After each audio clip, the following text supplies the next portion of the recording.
بسم اللہ الرحمن الرحیم السلام علیکم ورحمۃ اللہ وبرکاتہ۔ آپ حضرات کو یہ بخوبی علم ہے کہ اس دنیا میں اللہ تبارک و تعالی نے دین اسلام کی اشاعت کے لیے اور امت کی رہنمائی اور رہبری کے لیے انبیاء علیہ الصلاۃ والسلام کا ایک سلسلہ جاری کیا،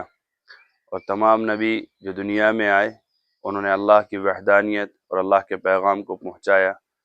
اسی سلسلے کو لے کر حضور اکرم صلی اللہ علیہ وسلم آخری نبی اللہ کی طرف سے مبعوث کیے گئے، اور اللہ کے نبی صلی اللہ علیہ وسلم نے بھی اللہ کے پیغام کو ہو بہو جیسا اللہ کی طرف سے پہنچایا گیا تھا ویسا کا ویسا دوسروں تک پہنچایا۔ اور پھر اللہ کے نبی صلی اللہ علیہ وسلم کے زمانے کے اندر دو شکلیں مرتب ہوئیں۔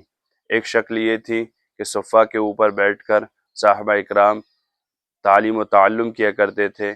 حدیث کو اور قرآن کو اور حدیث کو سیکھا کرتے تھے اور لوگوں تک اس کو پہنچایا کرتے تھے۔ ایک طریقہ یہ تھا کہ مسجد نبوی کے اندر بازار کے لوگوں کو لے کر آیا جاتا اور ان کو بیٹھا کر ان کو دینی تعلیم دی جاتی، ان کو دین سکھایا جاتا، حرام حلال کے مسائل سکھائے جاتے۔ اسی سلسلے کو صحابہ اکرام، اللہ کے نبی نے صحابہ اکرام کو سکھایا، صحابہ نے تابعین، تبع تابعین کو، اور پھر ایک دور وہ آیا کہ امام ابو حنیفہ رحمۃ اللہ علیہ بھی پیدا ہوئے، امام شافعی بھی پیدا ہوئے، امام احمد بن حنبل اور امام مالک۔ یہ وہ حضرات ہیں جنہوں نے دین کی خدمت بخوبی انجام دی۔ اس کے بعد آگے کے زمانے میں ہم دیکھتے ہیں کہ حدیث کی خدمت کے لیے اللہ تبارک و تعالی نے امام بخاری رحمۃ اللہ علیہ کو چنا، امام مسلم رحمۃ اللہ علیہ کو چنا، امام ترمذی رحمۃ اللہ علیہ کو چنا۔ یہ تمام وہ حضرات تھے جنہوں نے اللہ کے نبی صلی اللہ علیہ وسلم کی حدیث کو اور اللہ کے قرآن کو دونوں چیزوں کی روشنی میں امت کی بہترین طریقے سے رہبری کی، اور بہترین طریقے سے ان کو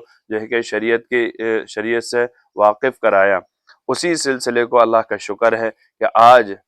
جو ہے کہ ملک ہندوستان میں اور پورے عالم کے اندر یہ دو سلسلے جاری ہیں، ایک مسجد کی آبادی کی محنت اور دوسری محنت مدارس کے ذریعے سے لوگوں کو دین پہنچانا، تعلیم و تعلم کے ذریعے سے، جس کے متعلق اللہ کے نبی نے یہ واضح طور پر فرمایا تھا کہ خیرکم من تعلم القرآن وعلمہ، تم میں سب سے بہتر شخص وہ ہے جو قرآن کو سیکھے اور سکھائے۔ اور یہ سلسلہ پورے عالم میں، پوری دنیا میں چل رہا ہے۔ اسی کی ایک کڑی اللہ کا شکر ہے ہمارے یہاں شہر چندیری کے اندر دارالعلوم ندوۃ العلماء کی ایک شاخ دارالعلوم محمد الحسنی چندیری کے نام سے الحمدللہ اپنی دینی خدمات انجام دے رہا ہے، اور سالہ سال سے کوشش کر رہا ہے۔ اس میں ایک علماء اکرام کی بڑی ایک ٹیم ہے، 16 17 18 لوگوں کی ٹیم ہے، جو اپنی پوری کوششوں کے ساتھ، جن کی ابھی عمریں میں بہت زیادہ نہیں ہے، 25 سے لے کے 35 تک کے درمیان کے لوگ ہیں، یہ اپنی پوری زندگی کو، اپنی صلاحیتوں کو، اپنی کوششوں کو اس مشغلے میں خرچ کر رہے ہیں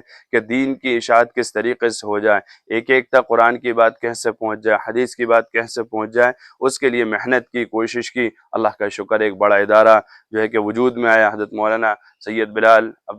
عبدالحی حسنی دامت برکاتہم العالیہ، جو اس وقت دارالعلوم ندوۃ العلماء کے ناظم ہیں اور ہم سب کے مربی اور شیخ بھی ہیں، ان کی سرپرستی کے اندر یہ ادارہ چل رہا ہے، اور الحمدللہ جگہ کی ضرورت بھی پڑتی ہے، اور جس طریقے سے طلباء کا ہجوم ہوتا ہے، طلباء آتے ہیں، یہ ضرورت محسوس مدارس کے ذمہ دار کر رہے ہیں۔ اسی سلسلے کو لے کر یہ ایک ضرورت پیش آئی، اور مدرسے کے متصل ایک زمین کا جو سودا ہوا، الحمدللہ یہ حضرات اس کی کوشش کر رہے ہیں، اور ایک بڑی رقم اس کے سامنے موجود ہے۔ اس لیے تمامی اہل خیر سے درخواست ہے، جو جتنا بھی حصہ لینا چاہے، 1500 روپے اسکوائر فٹ ہے، اور کچھ چند کم ایام میں جو ہے کہ 22.5 لاکھ روپے کا سودا ہوا ہے، اس میں سے کچھ